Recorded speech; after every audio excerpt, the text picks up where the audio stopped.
Petition Tribunal declares Senator Basio as bona fide winner of 2023 governorship elections. All Palm Growers Association of Nigeria commends Cross River State governments for agro-palm revolution. Plus, tuberculosis and leprosy colony Ogoja receives relief materials towards improving the living standards of the people. Details of these and more shortly. Good evening. Thank you for joining me on NTA News Highlights. I am Arut Ndem. Now the news in details. The Cross River State Governorship Election Petition Tribunal has declared Senator Basio as the bona fide winner of the governorship elections held on 18 March 2023.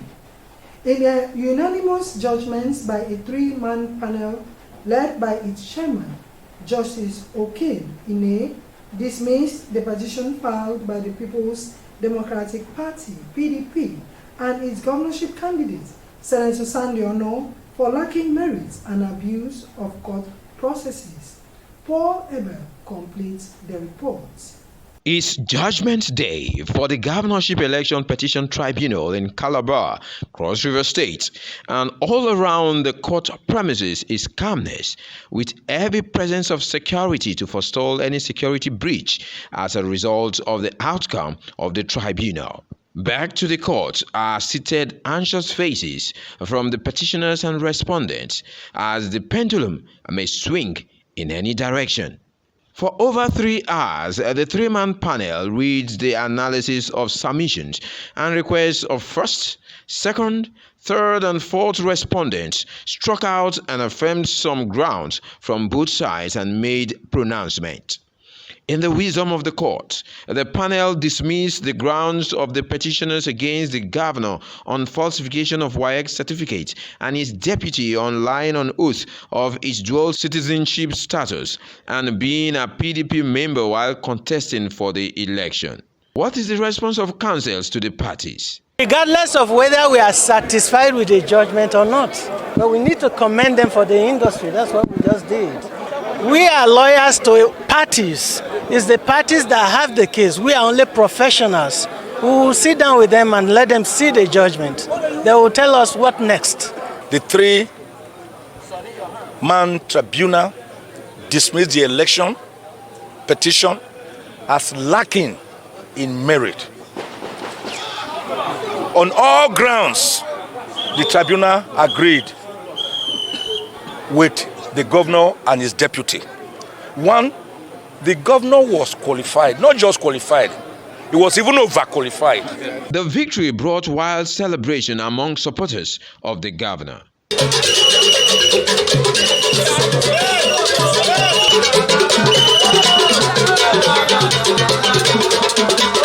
With this judgment, all allegations are made against the executive governor and his deputy have been finally brought to rest until appeal is made by the petitioners. From the High Court Complex Mall Road here in Calabar, I am Paul Abel, NTA News. Meanwhile, Governor Basio of Cross River State has held the judiciary on his victory at the Election Petition Tribunal Tuesday in Calabar. Reports. In a statement signed by the Chief Press Secretary to the Governor, Emmanuel Ogboche, the Election Petition Tribunal, led by Justice Oken Ine, dismissed the case by the petitions in suit and affirmed the election of Senator Otu and his deputy, Right Honorable Peter Ode, on March 18, 2023.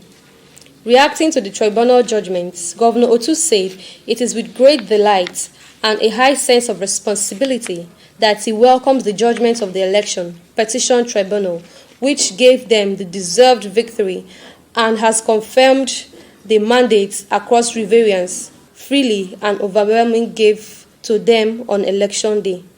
In another development, the Cross River State Governor, Senator Basio is tasking youths on the need to be partners in progress with government in order to build a safe and secure environment while suing for positive usage of the social media. The governor said this when members of the National Youth Council of Nigeria Cross River State chapter paid him a courtesy call. Justin Item reports. In recognition of his commitment to operate a youth-friendly government, the Cross River State's chapter of the National Youth Council of Nigeria is in Government House to show appreciation to Governor Bassey Otu. The gesture culminates in the conferment of Grand Patron of Youth on the governor. All over the country, the governor is the Grand Patron of the youth of the state. And so in doing so, for the past 8 years, we don't have the opportunity to do that. And I'd like to tell you very clearly that this is the first time for the past 2 tenures of state chairman we're having an opportunity one-on-one with the government. Aware of affiliation of youths with the social media, Governor Otu charged them to leverage the platform for promotion of government's ideas and policies that will shape the society for good. I believe that by next month, towards the month end, the first batch of youths that we are sending for programs will begin to leave the state. We have a program which we are going to train over 2,000 youths on how to acquire skills. That is why we have a ministry which is entrepreneurial in nature. By the time those set of youths come and start operating, people will jettison appointments. Governor Otu assures that his administration will continue to promote programs that will impact the youths positively. In Calabar, Justina Item, NTA News. The Cross River State government has been commended for creating the largest sustainable smallholders oil palm economy in the state. They are hereby preparing farmers for oil palm revolution in Nigeria. National President, Oil Palm Growers Association of Nigeria, Joe Onyi Ukwe, gave the commendation at an interactive session with members of the association in Calabar. Urwa Etem reports. In a bid to make Nigeria self-sufficient in palm oil production and meet not only the needs of domestic markets, but also increase exports, the Oil Palm Growers Association of Nigeria, while engaging stakeholders in Calabar, sought ways to grow the industry by changing the production capacity. With the commencement of planting about 3.5 million hybrid oil palm seedlings in several locations across the state by the Cross River State government, the association is applauding Governor Bassey Otu for his support towards making Nigeria the leading exporter of the produce in the nearest future. Cross River State has the best advantage comparatively to produce enough palm oil that will stop Nigeria importing over $500 million annually spent on the importation of this product. And we are assuring His Excellency that our members are ready and willing, because it's something they've been begging for all these years. So just had their cries. We are not going to go into just growing, we're going to the whole value chain. After the processing, we will expect that by then, other industries that will refine, the refineries would have come in, the food industries would have come in. So what we want to attract by what Prince is doing for us is to attract the whole economy into Cross River State. Following this positive trend in the sector, stakeholders believe that the state government's efforts in boosting palm oil production, ranging from nursery plantation and other related palm value chain, will help Cross River State and Nigeria unlock financial potentials for economic growth. Prince Otu's push now is to create a new and robust system where farmers can get the seedlings not traveling to NIFO and bring its farmers together, that the success of this governor's program is not lost. We as the oil palm growers in Cross River State will not let him down, and we are going to make him proud. That we can assure him anytime, any day, that we are ready to work to make his effort to be appreciated. Bring NIFO down to Cross River State to station, and not even giving us the sprouted nuts, but to help us. But I know that with this government, it will help others to stand up and do what is supposed to do. Members of the association promise to support the initiative for improved production.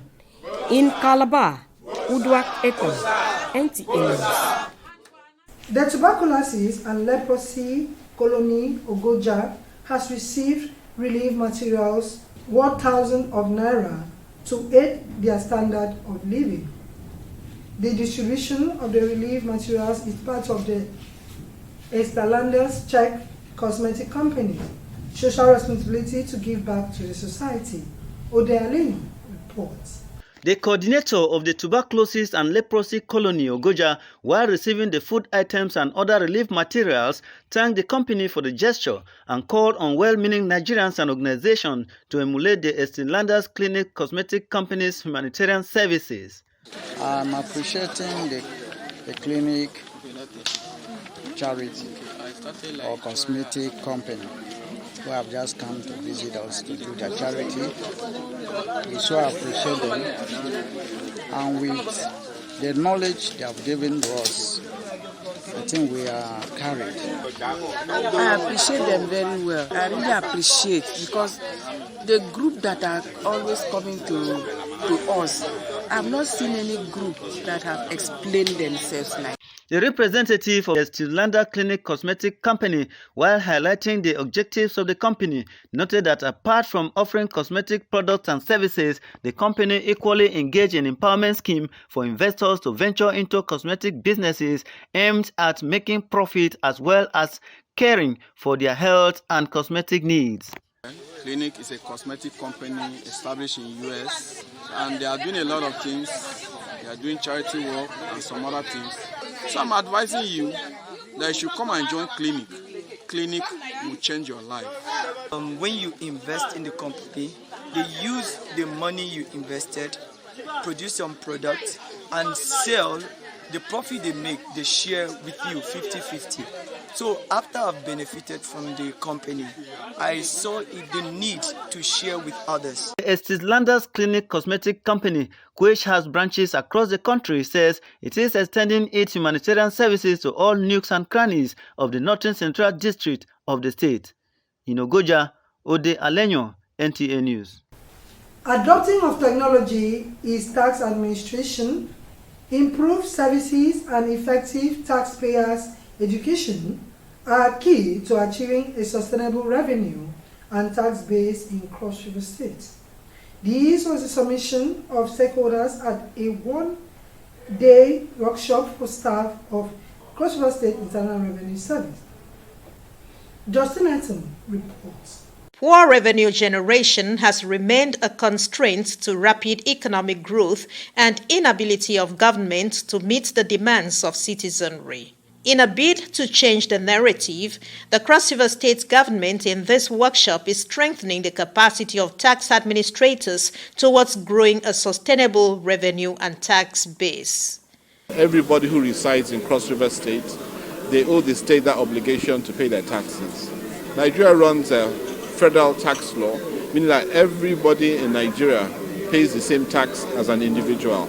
On the issue of multiple taxation and many revenue points, which has become a source of concern, Acting Executive Chairman, Cross River State Internal Revenue Service, Edwin Okun, says modalities have been mapped out to tackle same, while effort is being made to draw back 100,000 taxpayers that are now dormant. We'll have a one tax system where every revenue collected will be shared across the 3 tiers of government. I find that this as a thought leadership series, you would say that the capacity of the core internal revenue service has and will be improved. And I guess at that point they can enlarge the focus, bring in more MDAs, and then strongly attract robust revenue streams. In a goodwill message, the State Commissioner for Finance, represented in the event, stressed the need for a strong revenue and tax system to the actualization of government projects aimed at improving the living standards of the people. In Calabar, Justina Etam, NTA News. In related developments, flood as one of the most frequent natural disasters experienced by man is the overflow of water submerging lands, which is usually dry and in most cases threaten lives and property. These include basic infrastructure, thereby making life unbearable. In this report, Oba Hisense takes a look at the plight of people living in flooded areas in the community and the response from the State Emergency Management Agency in addressing its impacts. The 2023 Nigerian Meteorological Agency prediction included Cross River State among states in the country that will witness intense rainfall and with the release of waters from the Lado Dam in Cameroon. To this end, some communities are already reaping the effects of flood. With the flood surge, the State Emergency Management Agency Director General Angela Ode visited these affected areas to ascertain the level of damages and reassure them of government resolve to support their effort to mitigate the impact. All our yam on rice with cassava, they all. If you have some help, you want help us, make you help us. Okay. Like that, my son, I train and go school. As the cassava don't spoil, I don't see money to train again. Right down to Benue State. So it destroys our rice farm, our cocos, our plantains. So I'm talking to even the government and the people working behind the government to see that they support us, bring this bridge to the normal way. There is a time we hire people, even as contractors from Mukele, to come and open this gutter to that link and open the drainage so that the road can be open. We are trying, the youth here are trying, but it is the nature of the place more than them. We are preparing for relief materials to be given to them. Medicals and teams are already getting set. December Ball says she interacted with community leaders and fishermen on ways of mitigating flood impact in Ikom and was at the venue of collapsed culvert in Letuche, Buya, in Bishri North of Obanliko, LGA, and in Fom, Ishibori, where rice farmlands were destroyed. She was also at the gully erosion site in Ishibori, all in Ogoja, LGA, where families were rendered homeless and crops and houses were destroyed. In the same vein, in Mfuma, in Trigon, Yahe, Ongbachi, Woleche Ebo, in Yala LGA, and Nkum Akpambe, Orara and Obokba, all in Obubra local government were all affected. In Calabar, Oba Hisense, NTA News. That's it on our news for tonight. Thank you for watching.